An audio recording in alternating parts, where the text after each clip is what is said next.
The Cowboys OT is brought to you by Sleep Number. Sleep Number, the official sleep and wellness partner of the Dallas Cowboys. Blockchain.com, trusted by millions, trusted by America's team. And NFL Game Pass. You'll never miss a game again. Enjoy full and condensed game replays from Week 1 to the Super Bowl. In one of the more dominant performances you will ever see on the road in the National Football League, the Dallas Cowboys pack their bags, head north, and they silence the Skull with a 40-3 win over the Minnesota Vikings in week number 11 of the NFL season. The largest margin of victory in a road win in Dallas Cowboys franchise history. Welcome in to Cowboys OT from the Star in Frisco in the Globe Life studios with three former Cowboys, Barry Church, Nate Newton, Isaiah Stanback. I'm Kyle Youmans. Delighted that you're here with us because we've got plenty to talk about in this one.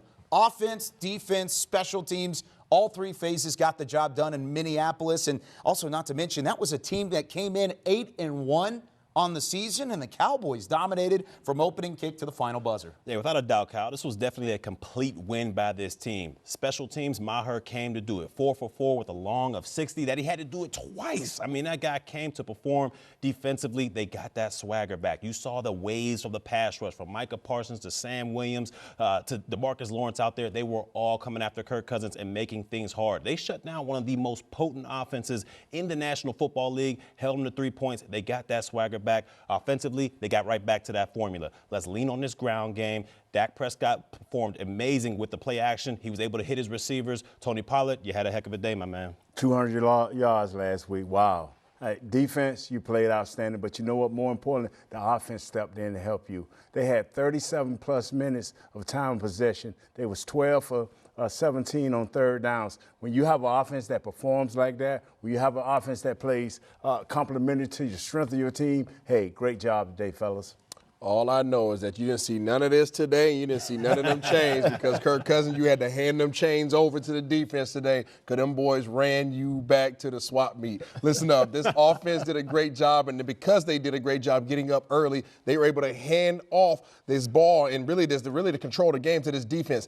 This is what this defense does. This is what Dan Quinn has been able to put together for these guys to go out there, pull their hair back, go downhill, create havoc for quarterbacks when they know that they have to pass themselves back in the game. This was not a Green Bay of last week that when they got down, they simply ran the ball. This was the Minnesota Vikings and the Kirk Cousins that we always know from history when he is under duress, he does not do very well, and we took care of the rest. Yeah, this was a perfect storm for the Dallas Cowboys, and if you were the Minnesota Vikings, it was more like a blizzard up in Minneapolis. It started really early on for the Dallas Cowboys, and the way that they got the job done, opening drive of the game, 3rd and short for Minnesota, their first pass attempt of the entire ball game, bad idea. Micah Parsons with the strip sack, and the takeaway leads to 3 for Dallas as they struck first. Yeah, you saw the young lion out there hunting Kirk Cousins right there. His motor never stops. Chase him down from behind, sack, quarterback, fumble out, Cowboys ball. Minnesota would take a field goal of their own, but Dallas went to the ground early. Tony Pollard on the ground here for 20 yards. He had 46 on the opening drive alone.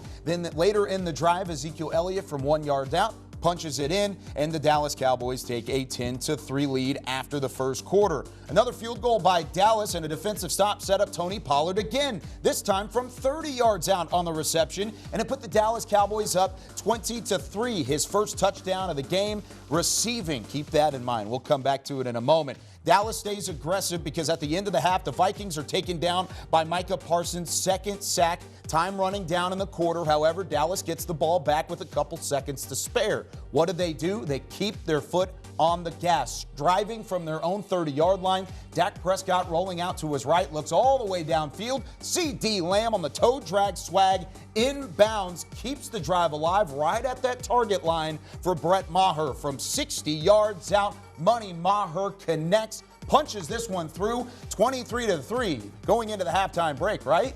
Not so fast. The officials blow the whistle, say the play is under review on the C.D. Lamb catch, and completely halt the good 60-yard field goal attempt from Brett Maher, much to the shock of CeeDee Lamb and company. Isaiah, this could have been a massive turning point in this football game. It could have been. There was no Floyd Mayweather, but it was still Money Mayhair right here. And you saw a good job by CeeDee Lamb doing a good job with the toe jack swag, like you already mentioned, getting both feet down, getting his arms underneath the ball, even though they tried to say that he did not do so. They went ahead and gave it back to Money Maher. He kicked it through for the 60. They gave it back to him, and you see it right here. He said, I could do it again. Run it back one time for me so I could put it right through the middle before. What he said was the first one was just a practice round. This one was right down the middle. Maher shows again why he's one of the most electrifying kickers in the game at the moment. That was a huge boost going into the half. How does Dallas respond on their opening possession of the third quarter? 68 yards to Tony Pollard. He does it again in the passing game, Nate, a huge part of Tony Pollard's game. I'm going to have to ask you, was that a wheel route, Isaiah? That's exactly what that was, Nate. He wheeled out and never stopped running, baby. And Dak hit him right on the go. Yeah, Dak Prescott showing the will to win on the wheel route. Speaking of will, how about DeMarcus Lawrence straight through the offensive line, sacked for 7 yards. That was the 7th sack of the ball game for the Dallas Cowboys, most since 2008. They weren't done scoring either. This time it's Ezekiel Elliott for his second touchdown. Pollard has 2. Zeke has 2 in his first game back in over 3 weeks. And then why not? More Money Maher, this time from 50 yards out, puts the Dallas Cowboys into 40-burger territory. 40-3 the final score as the Cowboys take down the previously one-loss Minnesota Vikings. 40-3 the final. You take a look at those total yards.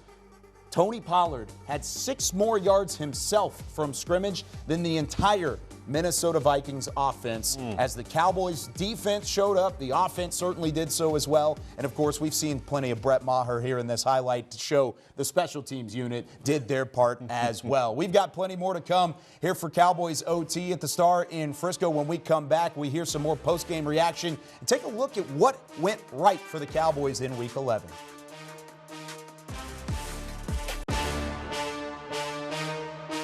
This segment is brought to you by Ashley, the official furniture store of the Dallas Cowboys.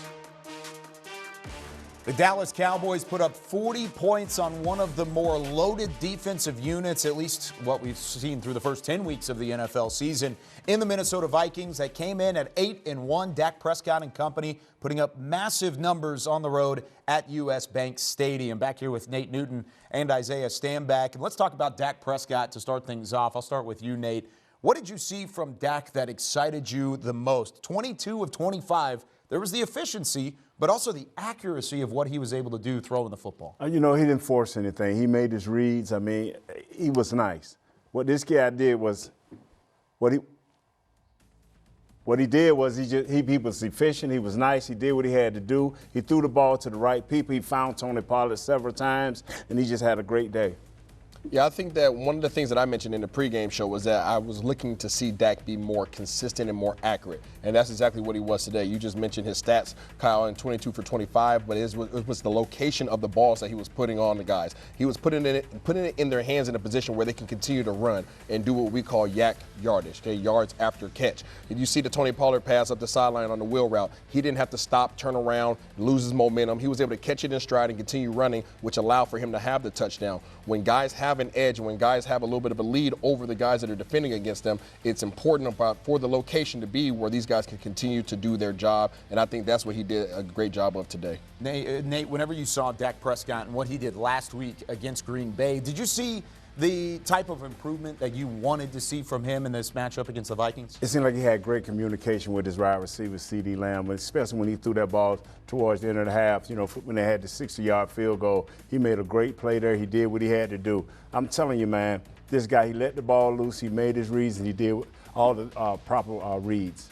And one of the other things I was impressed by is he utilized his legs. I know we talked about that behind the scenes here, Nate. You went back to old Dak, and this was the Dak that actually moved the chains and utilized his legs when needed. Now, you would have liked to see him try to get down a little bit more and protect his body, but ultimately he helped this team continue to move the ball down the field. Yeah, he got up early thanks to Dak Prescott. The Cowboys were able to run the football too. I mean, they made a point early in this football game to utilize their 1-2 punch in the backfield again with Ezekiel Elliott, with Tony Pollard. Nate, what impressed you the most about what they were able to do on the ground? It's just the toughness of where they was doing it. I mean, he used Zeke once again as that tenderizer, man. He can feel the holes. He spins when he needs to. He lowers his head when he needs to. He gets those efficient and hard yards, and that's what it softens up for Tony Pollard can just get out there and make explosive plays. I just think they were consistent. You talk about their rushing stats. You know, these guys have 40 total rushing attempts for 151 yards on the ground. This team is most effective when they're able to have 100 yards on the ground. That is no secret about it, okay? And that's exactly what took place tonight. You saw some of the passes and some of the accuracy that Dak was able to convert on, but none of that takes place unless they're able to have this effective running game and with this two-headed monster that we have in the backfield. Yeah, 15 carries for each of the two tailbacks. Now, Tony Pollard was the more explosive of the two. He finished up with 5.3 yards per carry. Oh, and by the way, he also added 6 receptions for 109 yards and a couple touchdowns. Was that something that we thought we wanted to see more of Tony Pollard doing, is catching out of the backfield? Yeah, definitely catching out of the backfield. I've always wanted this guy to catch a few more passes. They did it today, man. He scored 2 touchdowns. He's very explosive. He can catch the ball, and I think Kellen Moore really sees that it is an advantage for Dak to have those shorter passes to get his confidence up. So when you get Tony Pollard doing what he has to do like that, great things can happen. 450 total yards for the Cowboys offensively, 150 on the ground, 300 through the air. Pretty balanced for the most part, but you also just talk about the way that they utilize the run to set up the pass. It's that old football adage, Isaiah, but which one of these statistics impresses you the most? It has to be just the rushing yards for me, you know, and the rushing yards and then the third down conversions. But I think those things go hand in hand. I think when you're able to have an effective running game, you give yourself a position to be ahead in the yardage, right, in the chains. So you go from first and 10, now all of a sudden you're 2nd and 5. And then when those third downs present themselves, it's a lot easier to go ahead and convert them with higher precision plays than things that are more risky. So that's what I like to see is a third down conversion, but it goes hand in hand with that running game. You know what? When you do the third down conversions, all of a sudden your time of possession becomes big. Like I said, over 37 minutes time of possession. You know, at halftime they had over 19 minutes of time of possession. So when you have that type of third down conversion like they had today, you can be successful. You can win a lot of games. Nate has always been a massive time of possession guy and a massive ground game guy. Dallas was doubling up Minnesota at the halftime break in terms of that time of possession. That's how dominant they were on the offensive end of the football. And even the defense can be added to with what they were able to do as well. When we come back, we flip to that unit and talk about the defense, what they were able to do. Dan Quinn's defensive unit was phenomenal in this one. We talk about it when we come back on Cowboys OT. This segment was brought to you by Ashley, the official furniture store of the Dallas Cowboys.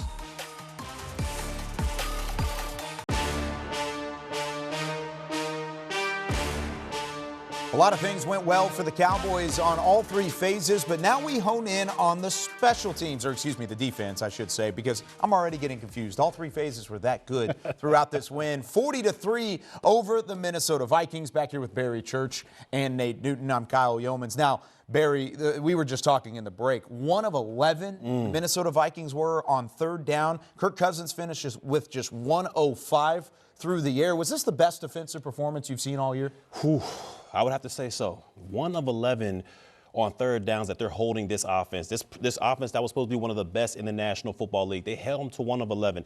And what that means is 1 for 11, you're holding this team down, and this defense is getting rested. All right, that means they're going 3 and out after 3 and out, and they're getting rested on the field. So when the next time the offense comes out on the field, you got fresh pass rushers left and right. And we saw what can happen when this defensive line is fresh out there. They can get after the quarterback better than anyone in the National Football League. But Kyle, you pointed something out earlier during the break.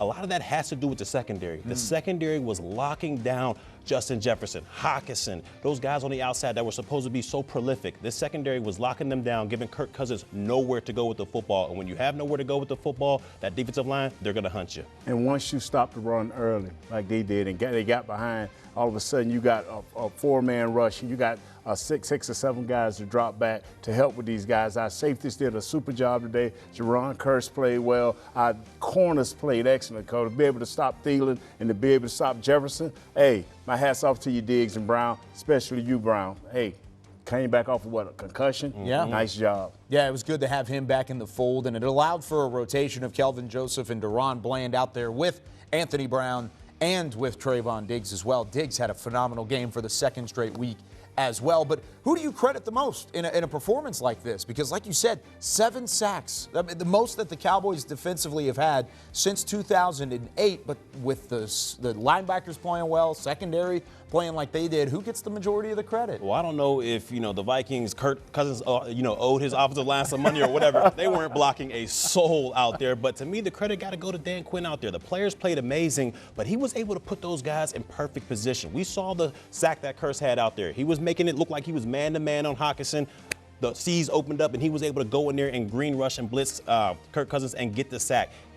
Dan Quinn is making all these guys perform at the top of their abilities by putting them in the position they do the best thing at. We got blitzers, we got covermen, we got defensive line doing their job. I got to give kudos to the mad scientists. Yeah, look at you being all realistic and whatnot. I'm trying to get you to choose between one or the other, the secondary or the front seven, and you choose the guy who kind of controls it all. But that is where the credit needs to go. Great answer, and you can see why here on the statistics. 7 sacks, 13 quarterback hits. There were more quarterback hits on Kirk Cousins than Cousins had completions in the ball game. He had 12 completions on 23 pass attempts, and he got hit 13 times, 8 tackles for loss. And, of course, the Cowboys' run defense that had struggled so mightily over the last 2 weeks allowed just 73 yards in the win over Minnesota. How did they do it, Nate, in terms of slowing down the run finally? Like Church said, being rested, being able to get those wave of players going. Everybody's making sure. Wasn't a lot of missed tackles. I promise you, when we get into the week, you'll see where it wasn't a lot of missed tackles. These guys was on point, doing what they had to do to win this game. This was a locked-in Cowboys team this week. You could tell that this one felt personal, especially after the loss last week, 17 unanswered against the Green Bay Packers. They weren't allowing that to happen this week, which is why they got out to that 40-3 lead and held on for that to be the final score. When we come back, we hear from head coach Mike McCarthy on Cowboys OT.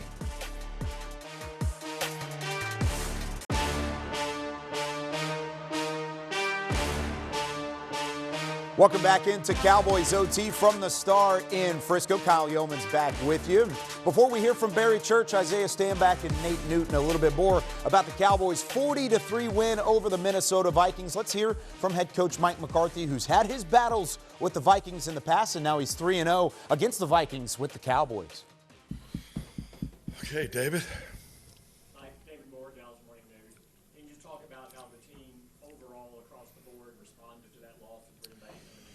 Well, I just think like anything, you have a chance Monday to correct it. And, I think the reduced work and just really focusing on the little things, we had a good week. I think it's always rewarding as a football team when your process lines up with your performance. So it's just, look, we wanted to come in here and play a complete game. We did. Obviously we had a lot of respect for these guys. They've been extremely productive on film, and we knew we needed to play at a high level today, and we did.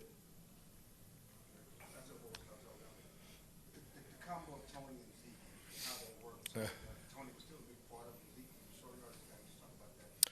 Yeah, definitely. I mean, really, just the ability to stay in and out of concepts and not worry about who the back is. It's a tremendous advantage for us, and we came in here obviously with the ability to focus on the run and then play the pass off of that just because of having both Tony and Zeke. And to be honest with you, I thought Malik gave us some excellent carries there in the third and fourth quarter. So run game was a priority today, and I thought our men up front, particularly the inside runs, I thought we did a really good job of knocking them back and giving our runners space in there. Tony's faster. You think his speed catches people off guard? Tell you what, no one catches him. I do know that since I've been here. I mean, he's there's not too many games he doesn't have a long run, and he takes the wide route there for the big play touchdowns. So his ability to break tackles on the second level and finish is excellent. You talked about how the run was set up fast, and the way Dak played today, the accuracy. Yeah, I mean Dak, of the visit with him before the game like he always does. And just, the last thing we talked about was just the completions. This is a veteran defense, have a lot of experience, do an excellent job taking the ball away. You can see that all week on video. This is probably the most zone we knew we were going to see going in. I think they do a really good job with their eyes and playing your eyes and so forth. And I thought Dak was extremely, patient. Going back to the touchdown on Tony, he goes all the way through his whole progression. Tony's the last option, and and that's the way you got to play against these guys. First time Cousins goes back to pass, gets strip sacked by Micah. It seemed like you guys had consistent pressure on him all game long. You finished the game. How important was that aspect of the game on defense? Well, let's just be honest. The MO is going to be people are going to try to run the ball on us, and then and then they're going to they got their hands full when they try to throw it, and and that's how we felt coming in. We felt that if we just come in here, stop the run, and let our pass rush have some opportunities, we felt like we'd be successful. And Micah definitely got us started. And Micah last week was talking about how he was disgusted by his play in the defense and that lead slip away. Just how he played individually today and him kind of taking that on himself and kind of stepping out and saying, we've got to stop this fire. Micah was extremely productive today. His urgency was at a different level. So I just think, like anything, he's still young. He has the ability to be elite. This is another standard type game for him that he'll need to continue to play to. You talked about Micah's urgency, but also talk about the urgency of the team after what happened last week. Have you had a team that had a better response to an emotional loss like you had the way you played today? No, this team's got the work ethic. It's got the attitude. They got they have a hard mindset, which you have to have. And frankly, 7 days ago, just like I told them in the locker room, I said this game is going to help us because for as much as you emphasize a certain thing in this game, whether it's third down or adversity football, adversity advancement, the time that we spent, and then it doesn't quite work out at the end of the game, that stings a little more. And for as good as we've been, particularly about midway through last year, this team it does a really good job with the situational football. I think we're clearly better this year than last year, and I think we've grown in that way. So. To have the opportunity to have the lead again and put it away, I'm glad we were able to get that 7 days, from last week. So, but like I said, 7 days ago in that locker room, we talked about, hey, this game will help us in the long run if we let it and just learn from it. And I think that's clearly was part of our lesson.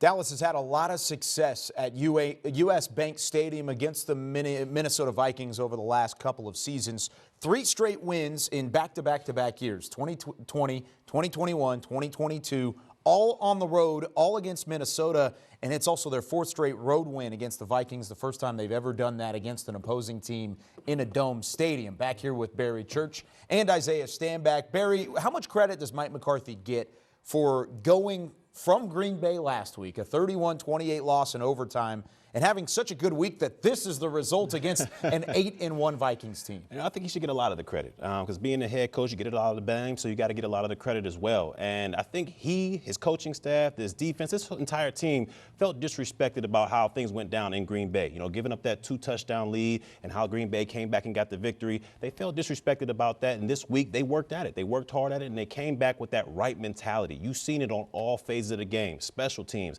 offensively, defensively. They especially, felt that disrespect, and they came back with a vengeance today. They got after the quarterback, Kirk Cousins. They locked down on the outside and slowed down that rushing attack. So to me, all credit goes to this team as a whole, Mike McCarthy as well, but that was a heck of a team win.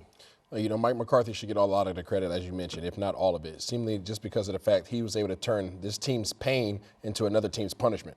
And he was able to turn that around, get these guys refocused, and you already mentioned it, Barry. These guys were relentless this week. Look at the third down efficiency for Minnesota. These guys were 1 for 11. It was straight trash, garbage, compost, whatever you want to say.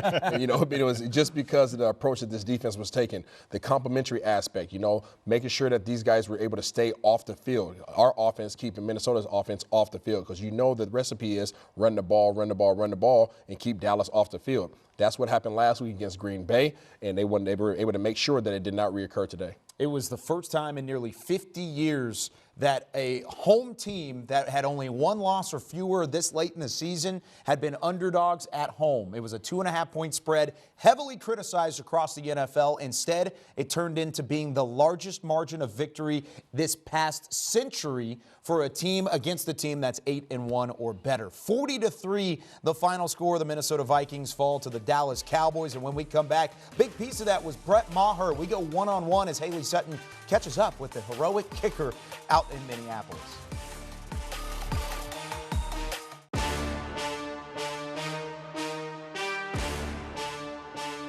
What a day it was for Brett Maher and the special teams unit for the Cowboys, really helping things out along the way. He went 4 of 4 on field goals, 4 of 4 on PATs, and of course hit 2 from 60 yards. Only one of them counted, though, for Brett Maher and company. Haley Sutton catches up with him now.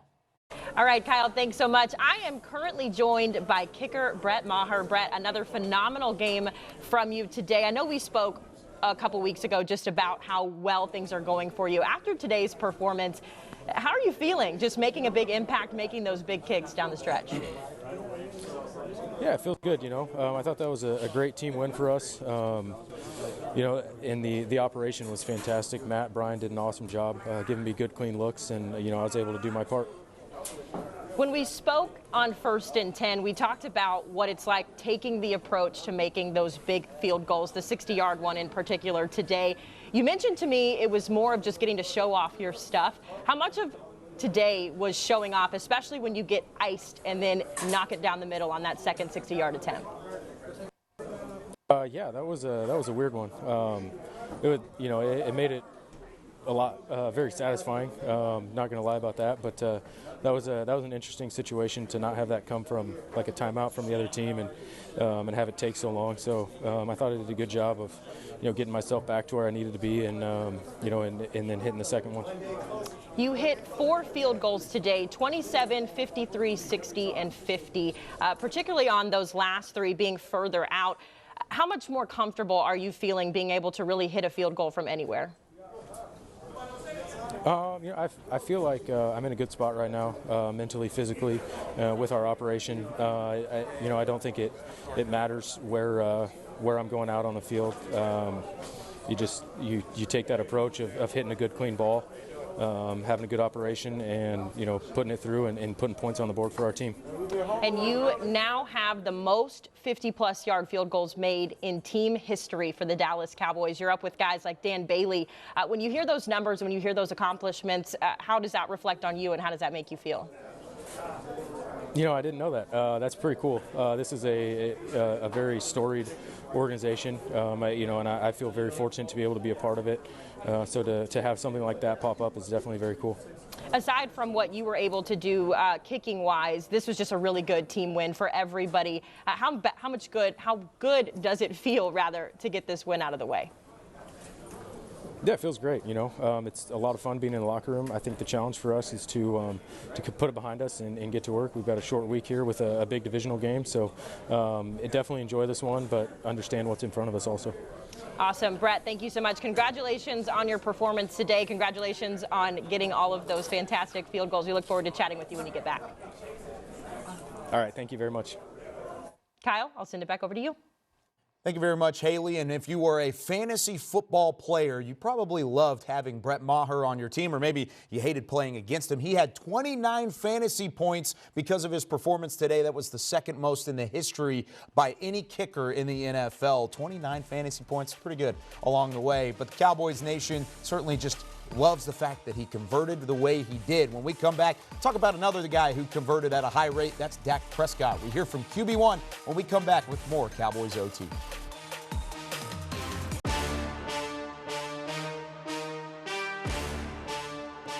Only 3 incompletions for Dak Prescott in the 40-3 win over the Minnesota Vikings. He was efficient from the get-go, leading the offense down the field, but also relying on the ground game to really get things started for that Cowboys offensive unit. Here's what QB1 had to say following the win over Minnesota.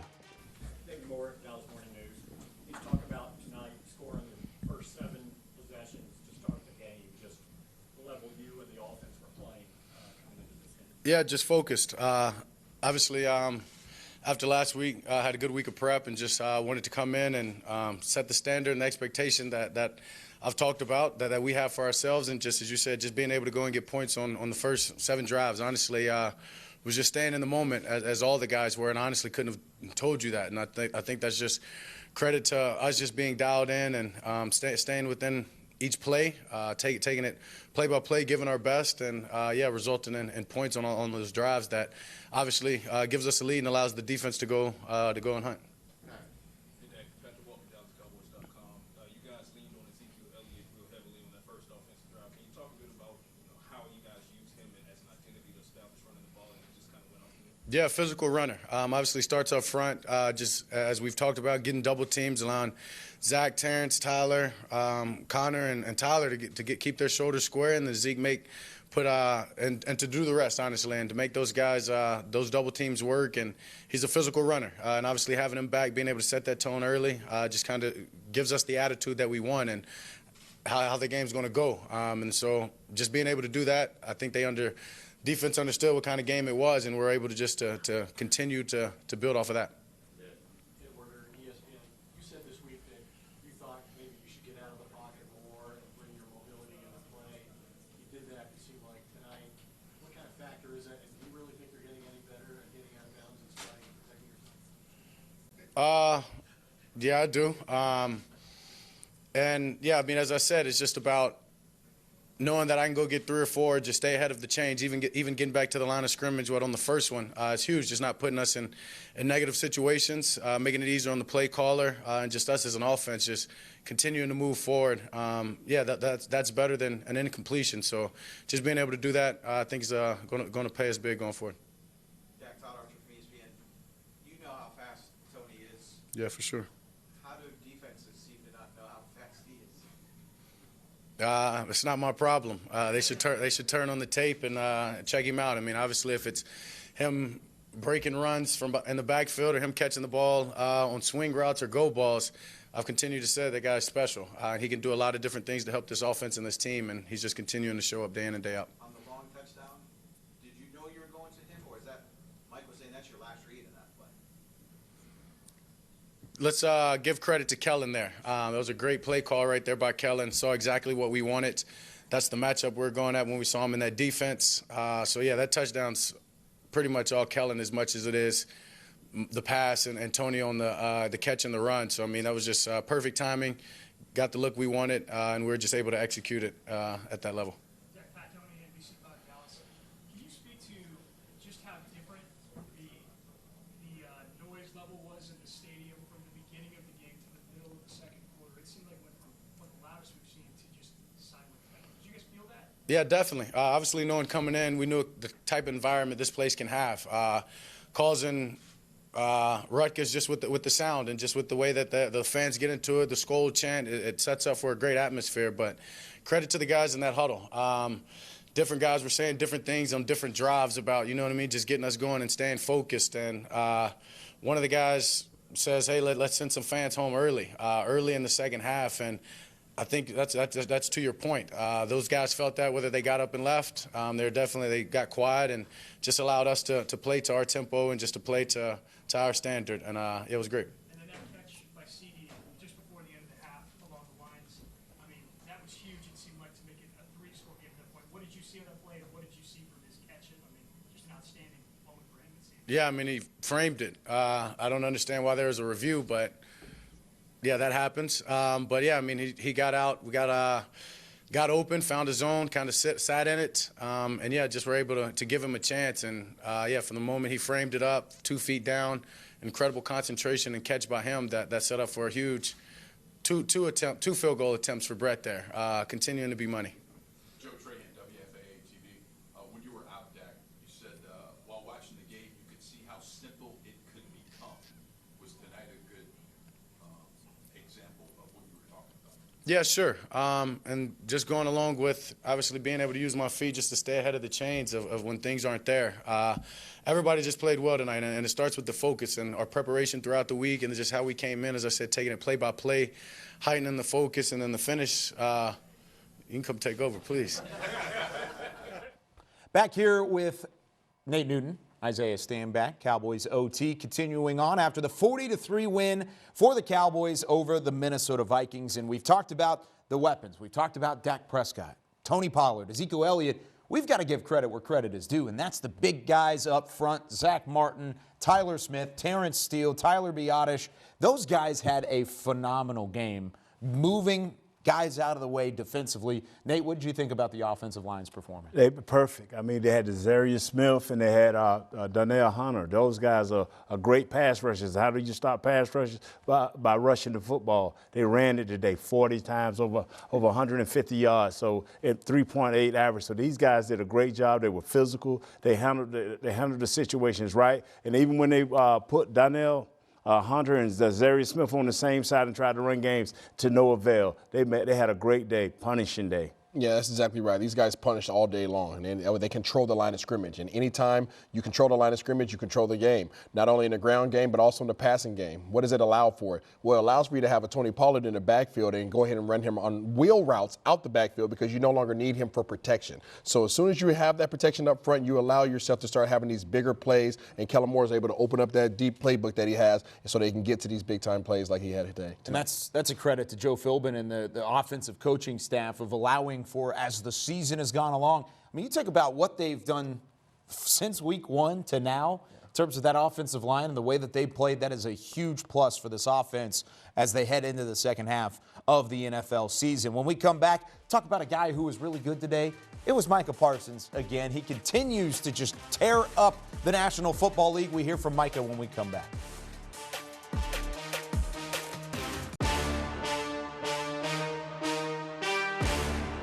40-3, the final score from U.S. Bank Stadium in Minneapolis. Kyle Youmans back with you with Cowboys OT. Let's go back out to U.S. Bank Stadium and hear from Micah Parsons after another multi-sack performance. I think it set the tone just in the matter of how we went with it. We got points. It was going back and forth, and then, I just think we just stayed on them from that point. I understand that we was coming, and definitely a great bounce back win. How good did that feel? Finally get back to sack I feel good. Like I said, this week was a statement week. You came out last week talking about how it was a disgusting performance overall, and you guys were going to step up. You needed to put out the fire. What does it say about you and this defense that you did it today the way you did? It just says that we're capable of what we put our mind to. People want to come out and run the ball, but we got to buckle up and understand what they want to do. People want to come up and pass. We got to set the quarterback and get stops and do what we do best. So we got to be able to adjust mid-game. We got to be able to stop it, put fires out, so that way we can become the best defense. But until we continue this path and keep doing little things, we won't be great, And I think everyone wants to be great. Micah, McCarthy just talked about a few minutes ago about how after the loss last week at Green Bay that you guys opened up to each other in the locker room. How much do you think kind of airing out frustrations, can bring you guys closer, and just the fact that you guys were able to bounce back the way you did today? I think it's big strides, especially that means how much love's in the locker room. They actually showed something about Kobe that's like, do you want people that around you that's going to let you know when you got something in your teeth, or you want people around you that's not going to tell you? You want people around that's say, I got something in my freaking teeth, when Kobe said that. So, we're not afraid to have them hard conversations. I'm not afraid I welcome constructive criticism. And when you have that balance of, understanding it's okay and giving that back, it turns out really good. Let's talk about your knee. You went off the field briefly. How's the knee? How's the Health is great, knee cool, definitely in a positive manner. Like I said, we're just going to continue to get rehab, continue to get healthy, so we can keep playing great football. What happened? Did you just get rolled up, or what happened on that play? Yeah, I just got rolled up. I just felt like everybody on the line just kind of fell on my leg. Just, a quick shock. I never had that before. Can you take us through that first sack and just kind of what you were doing, what your mindset was? Yeah. Just third down. I understand it was quick setting, so I kind of go power to outside, able to get the edge on him, and then he tried to extend the play. Obviously, we hunting, so, you ain't getting far. We coming from the backside and was able to get the ball loose, and, we recovered it and, set that statement in the game. How much of it all did you see Cousins or that offense change after that play? I saw a big difference. Ball trying to come out quicker. He was way more hesitant. Obviously early pressure creates problems. I thought we was coming all night, so I think definitely caused a problem in their pass game, especially from where they were trending at and what we was able to accomplish today. Just lets you know what this defense can do. Short week is now 5 days to play to your next game. What's the key to make sure we guys Yeah, just making sure we get our rest, make sure we hear you having, and maybe it won't be as much physical, but making sure we get into the film. And if you're not a film person, making sure you're taking walkthroughs seriously, making sure you understand the game plan, because, this is a good Giants team that's coming into Dallas. Obviously, it was a real good game last time, so we got to be prepared for them. So Micah Parsons even looking ahead to Thanksgiving already, saying that, hey, 40-3 was enough. We dominated Minnesota. Now it's time to turn your attention back to the New York Giants. Barry Church, Nate Newton, we turn our attention to what Micah Parsons and that front seven has done. How impressed were you in what they were able to do against Minnesota? I was unbelievably impressed out there. I mean, rush and cover, it worked together. When Kirk Cousins has nowhere to throw the football, that pass rush, it took advantage of it. And vice versa. If there might have been a guy open, Justin Jefferson, Hockenson, Thielen out there, that rush got after Kirk Cousins and didn't give him time to throw the football. So to me, rush and cover, they worked perfectly together. And if this defense can continue to hold teams low like that, the sky's the limit for this Cowboys offense and defense. Pre-game, you and your boy Isaiah had a great debate on where they should line this guy up. You know what? They lined up on the end. They lined him up in the middle. It don't matter. Put him everywhere because he's an explosion when he gets free. He made some great plays today. He allowed others to get free. And you know what? The greatest thing about this thing, this dude is a veteran. He's already turned his mind to the short week. Hey, I like that. And we're going to do the same thing when we come back on Cowboys OT. We're going to make like Micah and look ahead to Thanksgiving and a battle with the New York Giants back to the NFC East after running the table through the NFC North when we come back after this. The Cowboys OT was brought to you by Sleep Number. Sleep Number, the official sleep and wellness partner of the Dallas Cowboys.